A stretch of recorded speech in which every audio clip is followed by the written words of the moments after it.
Halo, saya Adi Amburwanto. Dalam video ini saya akan menjelaskan tentang sel dan makromolekul bagian yang kedua, yaitu organel subseluler. Topik yang akan dibahas adalah nukleus, mitokondria, kloroplas, retikulum endoplasma, dan mikrobodi. Bagian yang pertama yang akan kita bahas adalah nukleus atau inti sel. Bentuk jamak dari nukleus adalah nuklei. Inti sel atau nukleus pada eukariot membawa informasi genetik dalam banyak kromosom. Dalam contoh di sini hanya digambarkan satu kromosom untuk penyederhanaan. Sebagai contoh, pada manusia ada 23 pasang atau 46 kromosom. Setiap kromosom mengandung satu molekul DNA, seperti terlihat pada gambar yang di sebelah kiri. Kiri kalau dilihat dari pemirsa. Gambar kanan adalah kromosom dengan 2 molekul DNA. Ini terjadi pada saat kromosom mengganda pada tahapan S atau sintesis dalam siklus sel, tetapi masih terikat pada sentromer. 2 molekul DNA tersebut dipisahkan nantinya pada tahapan anafase mitosis atau anafase kedua dari meiosis. Nukleus atau inti sel dibungkus membran ganda lipid atau selubung inti yang mengandung pori-pori yang memungkinkan lewatnya molekul yang cukup besar. Transkripsi atau sintesis molekul RNA dan pemrosesan pre-mRNA menjadi mRNA yang matang terjadi di dalam nukleus. Molekul RNA yang telah diproses keluar dari nukleus dan masuk ke sitoplasma, di mana translasi atau sintesis protein terjadi. Nukleolus atau anak inti adalah badan-badan yang ada di dalam nukleus dan merupakan tempat sintesis ribosom RNA atau rRNA dan tempat pembentukan ribosom. Ribosom sendiri merupakan kompleks atau gabungan rRNA dan protein-protein. Berikutnya, yang kedua adalah mitokondria, organel yang kedua. Respirasi seluler merupakan proses oksidasi bahan makanan untuk menghasilkan energi dalam bentuk 5-trifosfat atau ATP terjadi dalam mitokondria. Jadi respirasi seluler yang merupakan proses oksidasi bahan makanan untuk menghasilkan energi dalam bentuk 5-trifosfat atau ATP terjadi dalam mitokondria. Organel ini diameternya berkisar antara 1 sampai 2 mikrometer dan jumlahnya berkisar antara 1000 sampai 2000 dalam setiap sel. Wah, banyak juga ya. Mitokondria memiliki membran luar yang halus dan membran dalam yang berlipat yang membentuk tonjolan yang disebut krista. Kita lihat dalam gambar yang disederhanakan seperti lekukan-lekukan. Mitokondria mengandung satu molekul DNA sirkuler yang kecil, seperti tampak pada gambar. Selain itu, mitokondria juga mengandung RNA dan ribosom yang spesifik untuk mitokondria untuk sintesis protein-protein mitokondria. Namun demikian, kebanyakan protein-protein mitokondria, sama seperti pada kloroplas yang akan kita bahas nanti, disandi oleh DNA inti dan disintesis dalam sitoplasma. Protein-protein tersebut memiliki sekuen dengan sinyal khusus untuk target mereka ke mitokondria.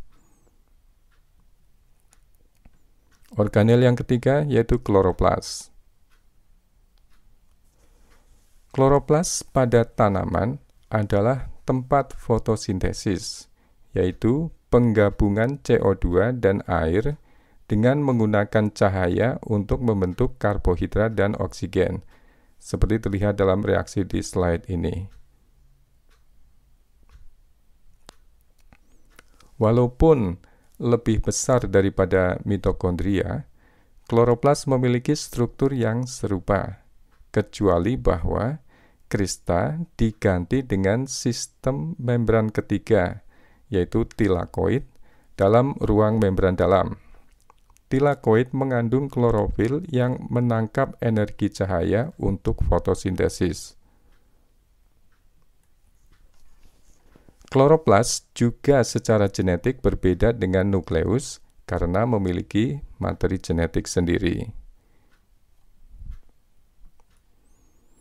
Baik mitokondria dan kloroplas dipercaya telah berkembang dari prokariot yang telah membentuk hubungan simbiosis dengan eukariot primitif yang bernukleus.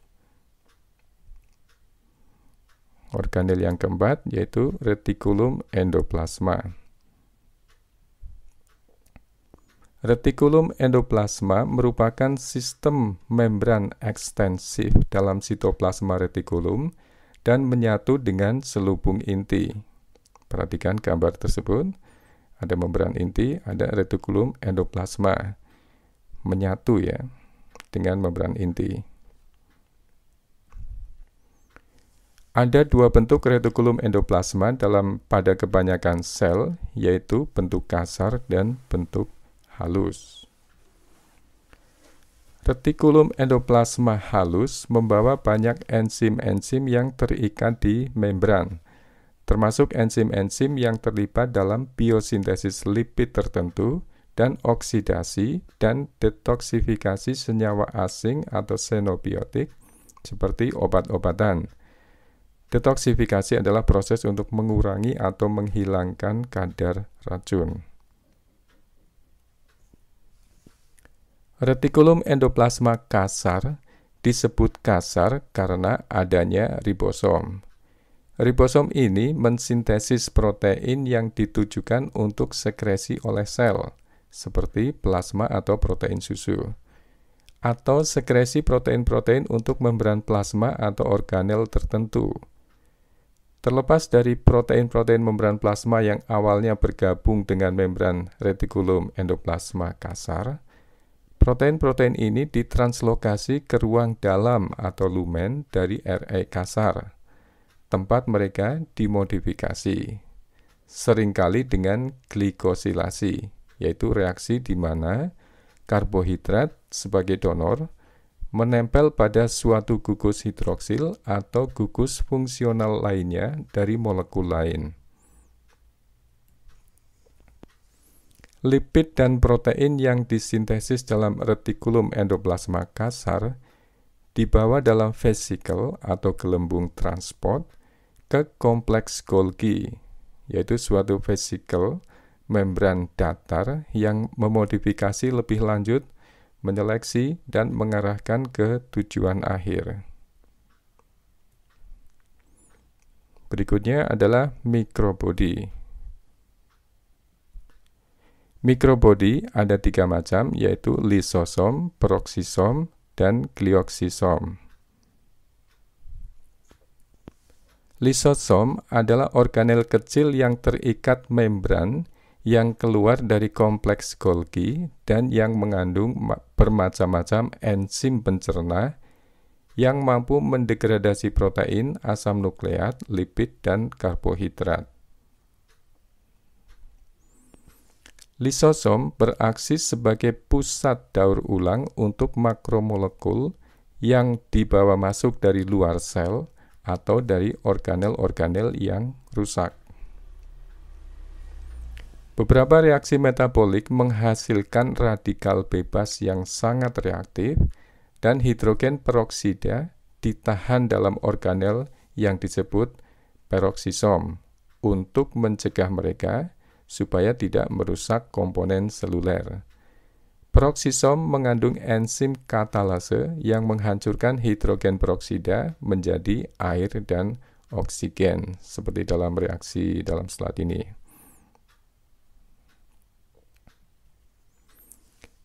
Glioksisom merupakan peroksisom khusus pada tanaman yang melakukan reaksi siklus glioksilat, yaitu variasi dari siklus asam trikarboksilat yang merupakan jalur anabolik yang terjadi pada tumbuhan. bakteri, protista, dan jamur. Siklus glioksilat berpusat pada konversi asetil-CoA (CoA) menjadi suksinat untuk sintesis karbohidrat. Nah, dengan demikian berakhirlah pembahasan kita tentang organel subseluler. Semoga topik ini menambah wawasan saudara. Jika ada yang masih kurang paham, silakan diulang atau direview sampai saudara benar-benar paham. Silakan beri masukan ke saya apabila ada kesalahan tulis atau lesan, atau komen di bawah untuk perbaikan pembelajaran yang akan datang. Jika saudara anggap video ini bermanfaat, silakan share ke teman-teman saudara yang membutuhkannya. Tetap semangat dan fokus dalam belajar. Terima kasih.